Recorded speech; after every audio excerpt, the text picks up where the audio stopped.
What's going on, YouTube? Got another video for you today, and I'm going to be talking about my all-time favorite version of Batman ever written. He's just 7 feet tall, full of muscle, and wields a f***ing battle axe. What more could you ask for? But what makes Batman especially scary in this story is what he has to go through. The man literally gets captured and tortured for months on end. Bane just shows up and beats the shit out of him and all his friends whenever he feels like. And don't even get me started on absolute Mr. Freeze. He's just complete nightmare fuel all the way through. And the worst part is that no matter what Batman does in this story, he just cannot seem to get ahead of anything. Bane is just always 2 steps ahead of him. But what if Bane's not entirely outthinking Batman? What if someone's actually feeding him info from the inside? And there's been one character that's been raising a lot of red flags for me that makes me believe that he's going to end up betraying Batman. And that person is Alfred Pennyworth. So I'm going to go over some key points on why I believe that Alfred is not entirely on Batman's side in this story. If you enjoy the video, like and subscribe, and let me know down in the comments any way I can improve on my videos. Anyways, let's get into it. So the first red flag for me is on issue 1, literally the first page. Alfred explicitly says here, "My name is Alfred Pennyworth, and I'm here to do some bad things."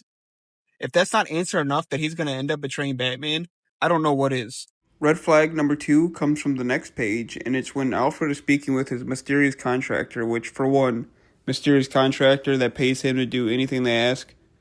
I mean, red flag enough right there. But the contractor is pretty much talking about the party animals and everything that they've been doing and how they've raised the murder rate by 700%, burnt down a daycare and danced outside while it burned. You know, nothing too crazy. But they go on to say, your assignment is strictly surveillance. Gather information on the party animals, but do not engage. Right, so they burned down a daycare, danced outside of it while 32 kids burned. Yeah, I don't know why you wouldn't engage. But then they say, one note, there might be another player in town. We've only caught glimpses, but he seems to be circling the gang as well. If he gets too close, you do have authorization to engage him.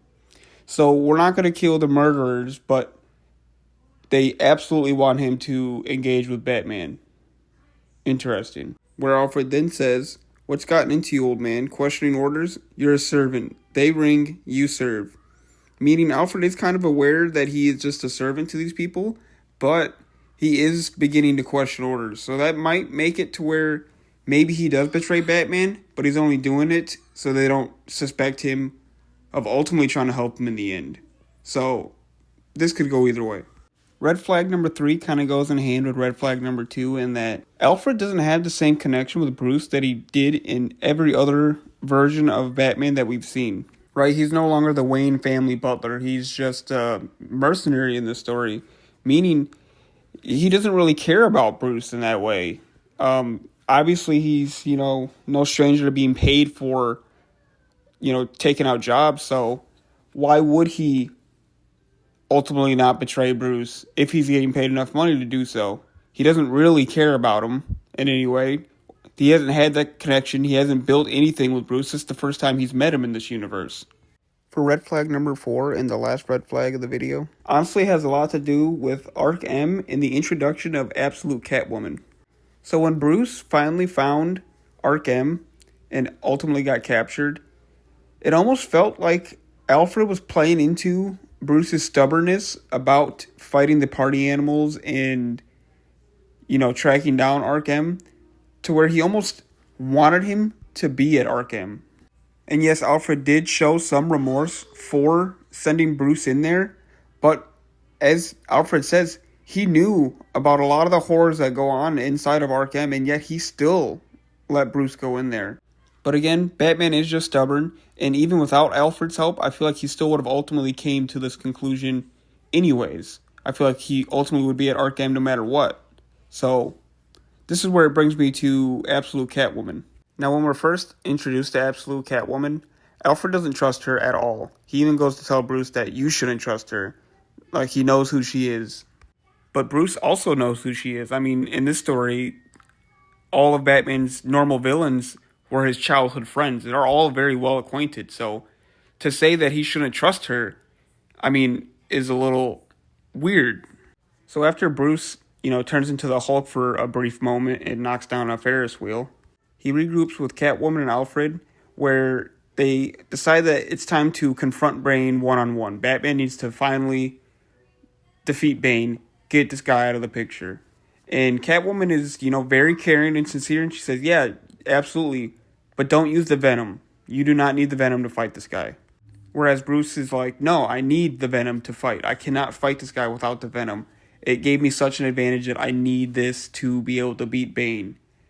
Whereas Catwoman says, but that's what they want. They want you to use this Venom. They want you to become this person. Whereas we even get to see Bane later on say, yeah, the Joker wants his Bane. He's going to get his Bane, and I'll be free. So ultimately, that's where the story is going, that they're trying to turn Batman into this kind of, venomized super soldier for their use.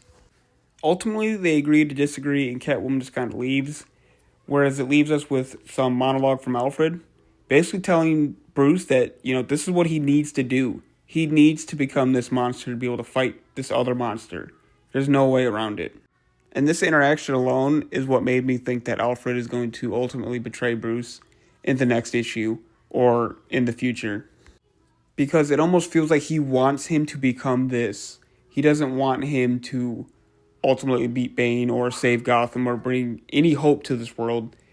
It seems like he's pushing him to become this soldier that they want, this monster. Ultimately, I hope that he does not betray Batman, because honestly, I think Bruce has gone through quite enough in this story to where we can give the guy a little bit of a break, but, we'll see on November 10th when issue 14 comes out. And those are 4 red flags for me on why I think Alfred is going to eventually betray Bruce in this story.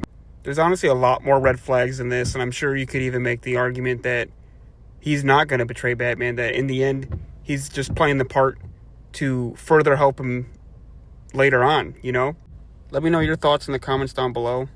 Honestly, I wish I had a lot more time to go more in depth with the entire series, but I joined the Absolute Batman party really late, so I just now got completely caught up on the entire story.